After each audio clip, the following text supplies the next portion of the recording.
Assalamualaikum warahmatullahi wabarakatuh. Bismillahirrahmanirrahim. Qabla kulil awal wal akhir ba'da kulil akhir wal awal wal akhir wal zahir wal batin amma ba'd. Ibu Lulu Yuliani selaku dosen pengampu mata kuliah evaluasi pembelajaran masyarakat yang saya hormati dan insyaallah Allah muliakan. Pertama-tama dan yang paling utama, marilah kita panjatkan puji dan syukur atas limpahan rahmat dan hidayahnya Allah kepada kita semua, sehingga kita semua masih bisa menjalankan aktivitas kita sehari-hari ini dalam keadaan sehat walafiat. Salawat dan salam semoga tetap terlimpah curahkan kepada junjungan kita semuanya, yakni Habibana wa Nabiyana wa Maulana Muhammad Sallallahu Alaihi Wasallam, kepada para keluarganya, para sahabatnya, para tabi'in serta tabi'atnya, dan tak lupa semoga sampai kepada kita selaku umatnya yang mudah-mudahan mendapatkan syafaatul uzma kelak yaumil qiyamah. Amin ya Allah ya rabbal alamin. Pada kesempatan kali ini di sini saya Muhammad Rifa Haki dari kelas 19C izin untuk menjadi moderator pada kegiatan presentasi yang akan dilakukan oleh kelompok 4 kelas 19C. Adapun untuk anggotanya yaitu saya sendiri, dan yang kedua ada Siti Nida, selanjutnya ada Isnani Nur Fajriyah, yang selanjutnya ada Yuli, dan yang terakhir ada Rani Nuraini. Nah, kami di sini akan membahas mengenai evaluasi pembelajaran di pendidikan anak usia dini. Nah, dengan latar belakang bahwasannya setiap program itu yang sistematis membutuhkan tentunya evaluasi. Nah, evaluasi sebagai alat penilaian bagaimana tingkat keberhasilan dari program yang sudah direncanakan. Setiap evaluasi tentunya memiliki kriteria, karakteristik, dan prosedur yang berbeda-beda. Nah, seperti itu. Tentu juga di pendidikan anak usia dini, evaluasi ini harus kita laksanakan sebagai pendidik. Dikarenakan bahwasannya di pendidikan anak usia dini ini berbeda dengan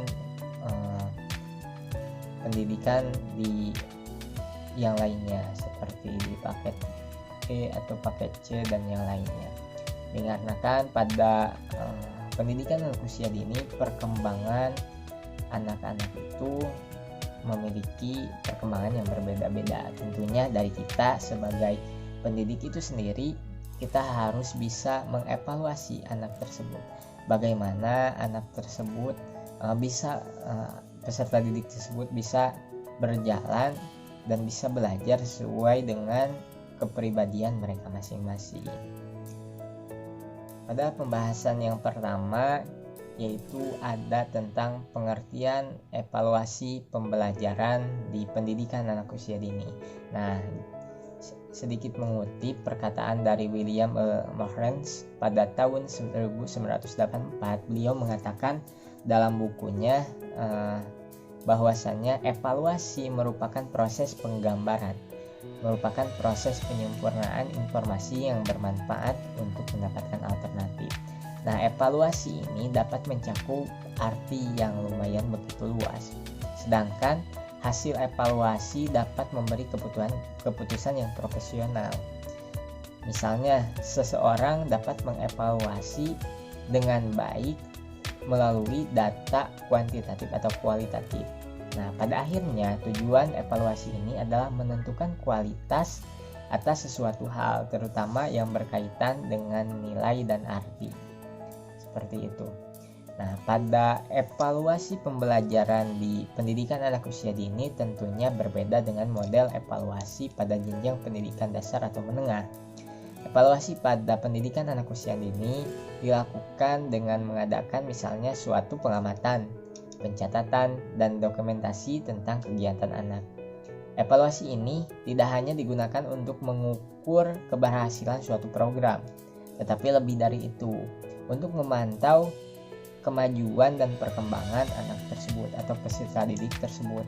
Nah, pelaksanaan evaluasi pada anak usia dini dilakukan secara bertahap dan berkesinambungan, sehingga kemajuan belajar dan perkembangannya dapat diketahui oleh pendidik atau oleh kita sendiri, seperti itu. Tujuan dan fungsi evaluasi pembelajaran anak usia dini. Evaluasi bertujuan untuk mengetahui ketercapaian pertumbuhan dan perkembangan yang telah ditetapkan dalam rancangan kegiatan pelaksanaan program. Tujuan evaluasi pembelajaran pendidikan anak usia dini yaitu yang pertama, untuk mengetahui aspek fisik berbagai aspek perkembangan anak secara individual, yang meliputi aspek fisik motorik, kognitif, bahasa, emosional, dan sebagainya, serta memberikan informasi perkembangan anak secara spesifik. Yang kedua, untuk diagnosa adanya hambatan perkembangan maupun identifikasi penyebab masalah belajar pada anak. Yang ketiga, membantu guru menetapkan tujuan dan merencanakan program. Yang keempat, untuk memberikan tempat dan program yang tepat untuk anak. Dalam hal ini, untuk mengetahui apakah anak membutuhkan pelayanan khusus atau tidak. Yang kelima, untuk membuat perencanaan program atau kurikulum planning. Dalam hal ini, evaluasi digunakan untuk menentukan kemajuan anak dalam mencapai tujuan program. Selain itu, evaluasi juga bertujuan untuk memodifikasi kurikulum, menentukan metodologi, dan memberikan umpan balik. Yang keenam yaitu untuk mengidentifikasi dan memperbaiki masalah perkembangan pada anak. Selain itu, ada juga fungsi evaluasi pembelajaran anak usia dini, yaitu yang pertama memberikan umpan balik kepada guru untuk memperbaiki rancangan kegiatan pelaksanaan program. Yang kedua, memberikan informasi kepada orang tua tentang ketercapaian pertumbuhan dan perkembangan anak agar dapat memperbaiki, meningkatkan bimbingan dan motivasi serta sebagai bentuk penanggung-jawaban lembaga. Yang ketiga, memberikan bahan pertimbangan bagi guru untuk melakukan kegiatan terhadap anak agar fisik maupun psikisnya dapat tumbuh dan berkembang secara optimal.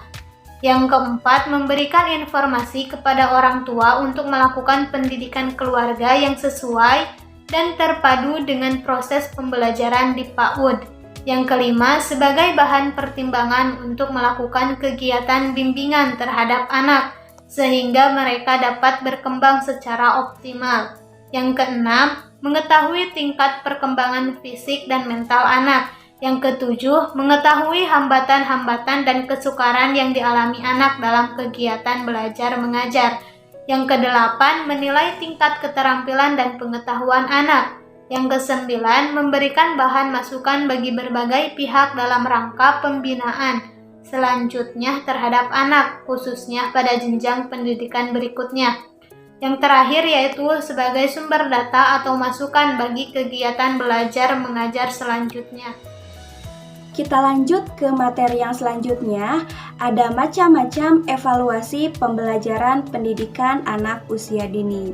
Nah, untuk yang pertama ada pemberian tugas.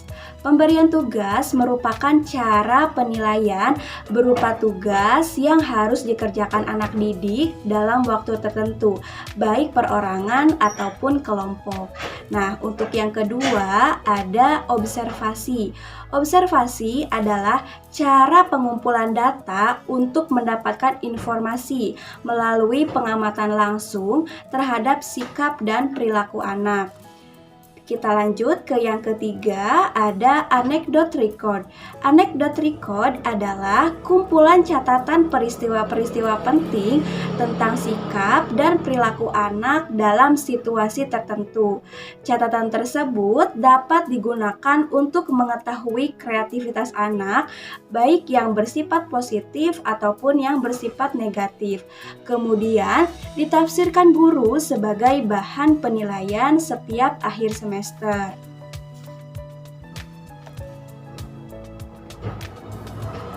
Nah, untuk poin yang keempat ada unjuk kerja.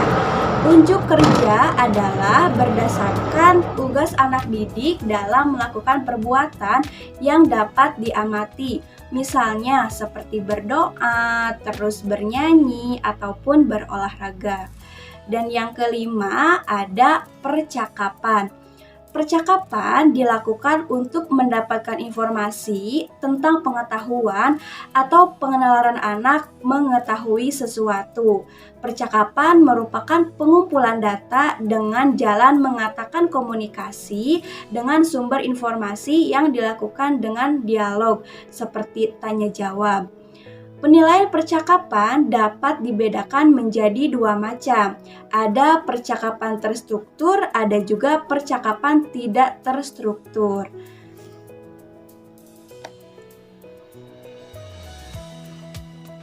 Nah, untuk yang pertama ada percakapan terstruktur. Percakapan terstruktur dilakukan sengaja oleh guru dengan menggunakan waktu khusus dan menggunakan suatu pedoman walaupun sederhana. Dalam hal ini, guru sengaja ingin menilai pemahaman anak terhadap kemampuan tertentu, seperti misalnya berdoa, kemudian bernyanyi, menentukan ucapan guru, menyebutkan nama-nama benda yang mempunyai sifat tertentu, menyatakan rasa, serta menceritakan tentang percobaan yang dilakukan. Nah, kemudian yang kedua ada percakapan tidak terstruktur. Percakapan tidak terstruktur adalah menilai percakapan antara anak dengan guru tanpa dipersiapkan terlebih dahulu, yang dilakukan pada jam istirahat atau ketika sedang mengerjakan tugas. Kemudian ada portofolio. Ini yang terakhir. Portofolio adalah kumpulan tugas dan pekerjaan seseorang yang sistematis. Berdasarkan ini, guru dapat mendeteksi. Nah, untuk yang kedua ada percakapan tidak terstruktur. Percakapan tidak terstruktur adalah menilai percakapan antara anak dengan guru tanpa dipersiapkan terlebih dahulu, yang dilakukan pada jam istirahat ataupun pada saat mengerjakan tugas. Kemudian poin terakhir dalam macam-macam evaluasi pembelajaran PAUD ada portofolio. Portofolio adalah kumpulan tugas dan pekerjaan seseorang secara sistematis. Berdasarkan pengertian ini, guru dapat menoleksi karya peserta didik berdasarkan aturan tertentu. Nah, dalam bidang pendidikan, portofolio berarti pengumpulan karya selama mengikuti kegiatan pembelajaran pada satuan pendidikan tertentu. Assalamualaikum warahmatullahi wabarakatuh. Perkenalkan, nama saya Isna Nur Fazriyah dengan NPM 19/1103096. Sebelumnya, terima kasih kepada moderator yang telah memberikan waktunya kepada saya untuk memaparkan materi mengenai prinsip-prinsip pada pembelajaran anak usia dini. Di antaranya itu ada 8 prinsip. Yang pertama, prinsip menyeluruh. Pada prinsip ini mempunyai arti bahwa evaluasi dilaksanakan secara menyeluruh terhadap semua aspek kebahasaan, yaitu pada kosakata, struktur, ejaan, dan usul-usul prosodi. Dan evaluasi ini juga menyangkut terhadap keterampilan berbahasa. Dan evaluasi ini dilaksanakan ke semua ranah, yaitu kepada kemampuan kognitif, afektif, dan kemampuan psikomotorik, atau kepada pengetahuannya, keterampilannya, dan sikapnya. Selanjutnya yaitu prinsip berkesinambungan. Pada prinsip berkesinambungan, evaluasi ini dilaksanakan secara kontinu dan terus-menerus. Hasil evaluasi yang telah dilaksanakan dijadikan bahan pertimbangan dalam melakukan kegiatan pembelajaran berikutnya. Jadi, dievaluasi lagi gitu. Contohnya seperti dalam melaksanakan UAS, itu juga kan bisa dijadikan hasil pembelajaran, bisa dijadikan evaluasi untuk pembelajaran berikutnya. Yang selanjutnya yaitu prinsip berorientasi pada tujuan. Menurut Nur Hadi dan Senduk, bahwa evaluasi merupakan kegiatan yang dilaksanakan untuk mengetahui apakah tujuan pembelajaran yang telah ditetapkan tercapai atau tidak. Dan seharusnya evaluasi dilaksanakan mengacu pada tujuannya. Tujuan kita dilaksanakan evaluasi itu untuk apa? Dan evaluasi berorientasi pada tujuan dapat tercermin gitu, pada kesesuaian alat evaluasi dengan rumusan perilaku yang ditargetkan oleh tujuan tersebut. Yang selanjutnya yaitu prinsip objektif. Prinsip objektif merupakan bahwa informasi dan skor yang diperoleh serta keputusan yang ditargetkan atau keputusan yang ditetapkan sesuai dengan keadaan siswa yang sebenarnya. Seperti contohnya nilai. Nilai itu juga kan harus objektif gitu, harus sesuai dengan kemampuan siswa itu tersebut. Nah, yang selanjutnya yaitu prinsip terbuka. Dalam proses ini, hasil evaluasi dapat diketahui oleh kepala sekolah, siswa, dan orang tua. Bahwa hasil evaluasi yang berjangka pendek ataupun program-program yang berjangka pendek, misalnya seperti evaluasi formatif atau evaluasi harian yang dilaksanakan oleh guru terhadap siswa. Contohnya seperti dalam pembelajaran kesehariannya ataupun dalam keterampilan atau dalam sikapnya sehari-hari seperti apa. Itu harus secara terbuka gitu. Yang selanjutnya yaitu prinsip bermakna. Nah, dalam prinsip bermakna ini siswa dan guru itu juga sangat berkepentingan gitu. Yang pertama itu siswa. Siswa sebagai pembelajar berkepentingan terhadap evaluasi yaitu untuk mengetahui hasil belajar dan perkembangannya. Dan guru evaluasi dapat memberikan masukan tentang kegiatan pembelajaran yang telah dilaksanakannya. Seperti siswa juga harus mengetahui hasilnya gitu, hasil pembelajarannya seperti apa gitu. Misalnya dalam soal tugas menugas, siswa juga harus paham gitu, perkembangan saya itu apa, kesalahan saya itu apa, di mana gitu. Nah, siswa juga harus mengolah diri menjadi lebih baik lagi. Itu salah satu contoh dari prinsip bermakna. Nah, yang selanjutnya yaitu prinsip mendidik. Dalam prinsip pendidik ini, evaluasi itu dilaksanakan untuk mendorong siswa supaya siswa giat belajar gitu. Bukan hanya mendorong siswa, ayo belajar, tapi guru itu menuntunnya gitu, memperhatikan siswa tersebut gitu. Yang selanjutnya yaitu prinsip kesesuaian terhadap kurikulum. Bahwa kesesuaian yang dimaksud di sini yaitu kesesuaian dalam 3 komponen. Pertama dalam tujuan, terus sama, materinya pun harus sama, dan metode cara pembelajarannya pun harus sama. Terima kasih, saya kembalikan kepada moderator. Saya Rani Nuraini dengan NPM 1921030101. Di sini saya akan menjelaskan tentang proses evaluasi secara harian, bulanan, dan semester.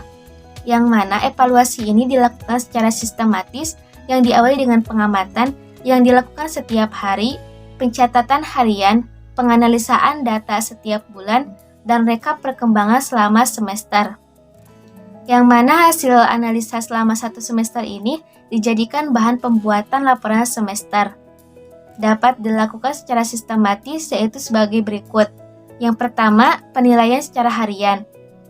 Yang mana penilaian harian merupakan proses pengumpulan data dengan menggunakan instrumen format penilaian harian yang tercantum dalam RPPH atau Rencana Pelaksanaan Pembelajaran Harian, catatan anekdot, dan hasil karya anak. Instrumen format harian dan catatan anekdot diisi dari hasil pengamatan guru di saat anak bermain atau melakukan kegiatan rutin harian. Hasil karya anak sebagai dokumen yang didapat guru setelah anak melakukan kegiatan. Hasil karya anak hendaknya ditulis secara jelas, yaitu dituliskan tanggal pembuatan dan gagasan anak tentang karya tersebut. Dalam penilaian secara harian bisa dilaksanakan sebagai berikut. Yang pertama yaitu pengumpulan data dan informasi yang terkait langsung dengan kegiatan yang dilakukan anak sehari-hari. Yang kedua yaitu menggunakan checklist untuk skala capaian perkembangan yang telah ditetapkan dalam RPPH. Rencana pelaksanaan pembelajaran harian. Checklist skala capaian perkembangan berisi indikator untuk mengukur ketercapaian tujuan dan kompetensi dasar yang ditetapkan di RPPM. Rencana pelaksanaan pembelajaran mingguan. Yang ketiga, menggunakan catatan anekdot untuk mencatat perilaku anak pada saat berkegiatan, baik saat bermain di kegiatan inti maupun di kegiatan rutin. Yang terakhir yaitu menggunakan data atau informasi dari hasil karya anak. Yang kedua itu penilaian bulanan, yang mana penilaian bulanan ini berisi pengolahan rekapitulasi data, evaluasi harian, catatan anekdot, dan hasil karya anak selama 1 bulan. Penilaian bulanan sebagai tindak lanjut dari evaluasi harian. Penilaian bulanan lebih ditekankan pada analisa dan interpretasi guru terhadap data yang terkumpul dari penilaian harian.